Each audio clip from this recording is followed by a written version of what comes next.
கர்த்தருடைய பரிசுத்த நாமத்திற்கு மகிமை உண்டாவதாக. இன்றைய வேத வசனம் 2 கொரிந்தியர் 9:7.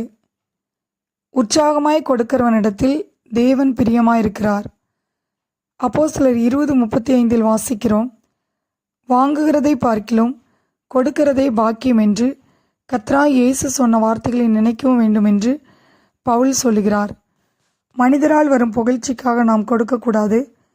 விசனமாயும் கட்டாயமாயும் கொடுக்கக்கூடாது. உற்சாகமாய் கொடுக்க வேண்டும். ரோமர் 12:8 வாசிக்கிறோம். இரக்கம் செய்கிறவன் உற்சாகத்துடனே செய்ய கடவன் என்று. நாம் உதார்த்தமாய் கொடுக்க வேண்டும்.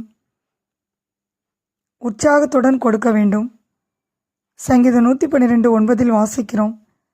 வாரி இறைத்தான், ஏழைகளுக்கு கொடுத்தான், அவனுடைய நீதி என்றென்றைக்கும் நிற்கும், அவன் கொம்பு மகிமையாய் உயர்த்தப்படும். நாம் எல்லாவற்றிலும் எப்பொழுதும் சம்பூர்ணமுடையவர்களாய் இருக்கும்படி நாம் தாராளமாய் கொடுக்க வேண்டும். மார்க் 6:35 வாசிக்கிறோம். சிறுவன் தன்னிடமிருந்த 5 அப்பங்களையும் 2 மீன்களையும் இயேசுவின் கரத்தில் கொடுத்தான். அதை அவர் பல மடங்கு பெருக செய்தார். நாம் கொடுக்கும்போது நமக்கு பல மடங்கு அவர் கொடுப்பார். 2 கொரிந்தியர் 8:12 வாசிக்கிறோம். மக்கெதோனியா நாட்டு சபைகளுக்கு தேவன் அளித்த கிருபை, அவர்கள் கொடிய தரித்திரமுடையவர்களாய் இருந்தும் மிகுந்த உபத்திரவத்தினாலே சோதிக்கப்பட்டிருந்தும் தங்கள் பரிபூர்ண சந்தோஷத்தினாலே தேவையில் உள்ள மற்ற கிறிஸ்தவர்களுக்கு மிகுந்த உதார்த்தமாய் கொடுத்தார்கள். எருசலேமில் இருந்த ஏழை கிறிஸ்தவர்களுக்காக கிரீஸ் நாட்டு திருச்சபைகளில் பவுல் சேகரித்து கொண்டிருந்த காணிக்கைக்கு இவர்கள் தாராளமாய் கொடுத்தனர்.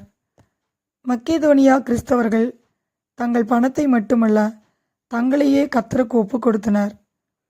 கொடுக்க வேண்டும் என்கிற விருப்பம் உண்டாயிருந்தது போல உங்களுக்குள்ளவைகளில் எடுத்து அதை நிறைவேற்றுதலும் உண்டாவதாக என்று 2 கொரிந்தியர் 8:11 வாசிக்கிறோம். கிரேக்க திருச்சபைகள் அனைத்திலும் பவுலின் காணிக்கை சேகரிப்புக்கு முதலில் கொடுத்தவர்கள் கொரிந்தியர்களே. ஆனால் பிறகு கொடுப்பதில் பின்தங்கிவிட்டனர். அவர்கள் தேவ கிருபையிலும் வரங்களிலும் பெருகினது போல தர்ம காரியத்திலும் பெருக வேண்டும் என்று பவுல் சொல்லுகிறார். ஆம் பிரியமானவர்களே, நாம் கொடுப்பதில் சந்தோஷமாய் உற்சாகமாய் கொடுக்கும்போது தேவன் பிரியமாயிருக்கிறார். பேதுரு தனது படகை இயேசுவுக்கு பிரசங்கம் பண்ண கொடுத்தபடினால் படகுகள் நிறைய மீன்கள் கிடைத்தது. ரெபேக்காள் ஆபிரகாமின் ஊழியக்காரர்களுக்கும் அவனது 10 ஒட்டங்களுக்கும் தண்ணீர் கொடுத்தாள். ஈசாக்கை மணவாளனாக பெற்றாள். சாரிபத் விதவை எலியா தீர்க்கதரிசிக்கு ஆகாரம் கொடுத்தாள். அவள் அநேக நாள் போஷிக்கப்பட்டாள், காப்பாற்றப்பட்டாள். நாம் வாரி இறைக்கும்போது விருத்தி அடைவோம். நம்முடைய நீதியின் விளைச்சலை வர்த்திக்க செய்வார். நாம் ஏழைகளுக்கும் கர்த்தருக்கும் உற்சாகமாய் கொடுக்கும்போது தேவன் நம்மேல் பிரியமாயிருக்கிறார். 2 கொரிந்தியர் 9:7 வாசிக்கிறோம்.